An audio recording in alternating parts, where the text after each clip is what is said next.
Nous démarrons ici l'épisode 2 de la série de 3 histoires vraies terrifiantes quand la police ne peut rien faire. Dans l'épisode 2, la maison au téléphone, préparez-vous à découvrir une histoire qui va vous glacer le sang et vous faire douter de votre propre sécurité. Je travaille pour une entreprise de préservation immobilière. En gros, nous nous occupons des maisons saisies, les sécurisons, les vidons, les préparons pour l'hiver, parfois même les condamnons s'il y a eu du vandalisme. Ce n'est pas un travail glamour, mais ça paie bien. Et pour la plupart, c'est calme. Vous passez beaucoup de temps seul dans des maisons qui appartenaient à des gens qui sont partis depuis longtemps. Parfois c'est triste, parfois c'est juste ennuyeux. Mais de temps en temps, vous tombez sur une maison qui semble troublante. Cela s'est produit en 2020 quand on m'a assigné pour vider une propriété dans une zone rurale du nord de l'État de New York. C'était l'un de ces endroits mourants. Une seule station-service. La moitié des commerces fermés, des routes fissurées et envahies par la végétation. La maison elle-même était une petite structure d'un étage au bout d'un chemin de terre, entourée de broussailles et de bois sur 3 côtés. Pas d'autres maisons à proximité, juste des arbres et du silence. Selon le dossier, la maison avait été saisie après le décès de la propriétaire, une femme âgée, et aucun héritier ne s'était présenté pour réclamer la succession. Les services publics avaient été coupés depuis plus d'1 an. Notre travail consistait à cataloguer tous les biens restants, à vider la maison et à la sécuriser pour l'hiver. Je suis arrivé un lundi matin vers 9h, avec un petit camion et tout mon équipement. De l'extérieur, la maison semblait intacte, les fenêtres fermées, la porte verrouillée, le toit en bon état, juste beaucoup de mauvaises herbes et de vignes grimpant sur le porche. J'ai dû pousser la porte d'entrée car elle avait gonflé dans l'encadrement. Mais une fois à l'intérieur, tout semblait assez standard. C'était poussiéreux, l'air était stagnant et les meubles défraîchis. C'est alors que mon téléphone de travail a sonné. Cela m'a surpris car je n'avais pas de signal là-bas. J'avais déjà vérifié et remarqué que je n'avais pas de barre, mais le téléphone a quand même vibré. Il n'y avait pas de numéro sur l'identification de l'appelant. Il disait simplement « appelant inconnu ». J'ai répondu et il n'y avait rien, juste un son de crépitement faible comme des parasites. J'ai dit bonjour 2 fois puis j'ai raccroché, l'attribuant à un dysfonctionnement. Je me suis mis au travail. Je commence toujours par des photos, documentant chaque pièce, chaque objet. Le salon était encombré de vieux meubles, des rideaux en dentelle, quelques tableaux encadrés. Cela me rappelait la maison de ma grand-mère, des meubles lourds, des napperons, des figurines en porcelaine. Le couloir avait une odeur, pas de pourriture, plutôt de moisissure, de poussière et quelque chose de faiblement métallique. Il y avait 3 chambres. L'une avait été dépouillée à l'exception d'un matelas affaissé sur le sol. Une autre était clairement une salle de couture avec des bobines de fil partout et une machine poussiéreuse sur le bureau. J'ai regardé de plus près et il y avait un tableau d'affichage rempli de vieilles coupures de journaux. C'était principalement des nécrologies, des dizaines d'entre elles, toutes découpées au ciseau et soigneusement épinglées au tableau. Aucun nom que je reconnaissais, tous locaux. J'ai continué vers la chambre principale.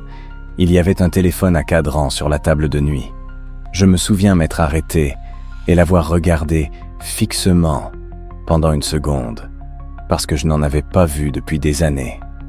Il était blanc cassé, jauni par l'âge, avec un long cordon en spirale, le genre de téléphone qui ne sonnerait plus jamais, parce que la ligne avait été coupée depuis longtemps. J'ai continué vers la salle de bain. C'est alors que mon téléphone a sonné à nouveau. Il disait encore « appelant inconnu ». Cette fois, j'ai hésité. J'ai pris le téléphone, suis sorti dans le couloir et j'ai répondu à nouveau. Rien. Mais cette fois, après environ 5 secondes, j'ai entendu un chuchotement, très doux, si calme que je pouvais à peine le distinguer. Il a dit « Ne réponds pas au téléphone dans la chambre ». Puis, la ligne a coupé. Je suis resté là, figé, le cœur battant. La maison était complètement silencieuse. J'ai vérifié les fenêtres, toutes fermées. Personne n'était dehors, et il n'y avait aucun signe d'entrée forcée. Ma première pensée a été que quelqu'un m'avait fait une blague. C'est ce que n'importe qui penserait. Peut-être que l'un des autres gars de l'équipe me faisait une farce, mais personne d'autre ne savait que j'étais là si tôt. Et encore une fois, je n'avais pas de signal. J'ai vérifié mon téléphone, une barre, puis rien. Comme s'il clignotait entre existence et non-existence. J'ai essayé d'appeler mon superviseur, mais l'appel a échoué. J'ai décidé de terminer le travail. Rapidement, j'ai commencé à emballer des objets dans le salon, des livres, des figurines, de la verrerie poussiéreuse. Mais tout le temps, je me sentais bizarre, comme si j'étais observé. Je ne cessais de jeter des coups d'œil vers le couloir, m'attendant à moitié à voir quelqu'un debout là-bas. Puis, le téléphone a sonné une 3e fois, mais pas mon téléphone. Le téléphone à cadran dans la chambre. Je l'ai entendu à travers la maison, une sonnerie mécanique stridente qui résonnait à travers les pièces. Ce téléphone aurait dû être mort. La ligne était déconnectée, pas de tonalité et pas de service, mais pourtant il sonnait comme une vieille cloche. J'ai marché lentement dans le couloir vers la chambre, téléphone toujours à la main. Il a sonné encore et encore. Je me suis arrêté dans l'embrasure de la porte. Le téléphone était posé sur la table de nuit, le combiné tremblant légèrement à chaque sonnerie. Il n'y avait aucune chance que je décroche ce téléphone. Les sonneries ont finalement cessé. Je suis sorti de la pièce à reculons. Je voulais partir, mais une partie de mon travail consistait à sécuriser la propriété et je devais encore vérifier le sous-sol. J'ai presque dit au diable tout ça, mais quelque chose m'a poussé à continuer. Peut-être était-ce la fierté. Peut-être que je ne voulais tout simplement pas admettre à quel point j'avais peur. La porte du sous-sol était dans la cuisine. Je l'ai ouverte lentement. Les escaliers ont craqué sous mes pas, lampe de poche à la main. J'ai senti de la moisissure et quelque chose comme de la rouille. Il y avait des étagères, le long du mur, remplies de vieilles boîtes de peinture et quelques meubles cassés. Dans le coin arrière, il y avait une petite table. Dessus, un téléphone sans fil, un modèle plus récent. C'était du plastique gris, couvert de poussière, et à côté, une pile de carnets jaunis. J'en ai pris un et l'ai feuilleté. Chaque page avait un nom, une date et une courte phrase. Lena H., 3 juillet 2019, a sonné une fois, n'a pas répondu. Carl M., 12 septembre 2019, a décroché, l'ai averti. C'était comme ça, des dizaines d'entrées.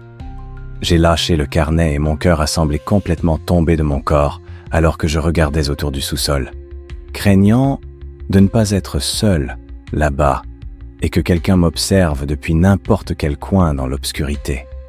Je me suis précipité en haut des escaliers, regardant derrière moi tout le temps, le cœur dans la gorge. Je n'ai pas terminé le travail. J'ai conduit directement au bureau et rendu mon rapport. Je ne leur ai pas tout dit. J'ai juste dit que la propriété n'était pas sûre et avait peut-être des squatteurs ou des interférences. Ils ont réassigné le travail à une autre équipe.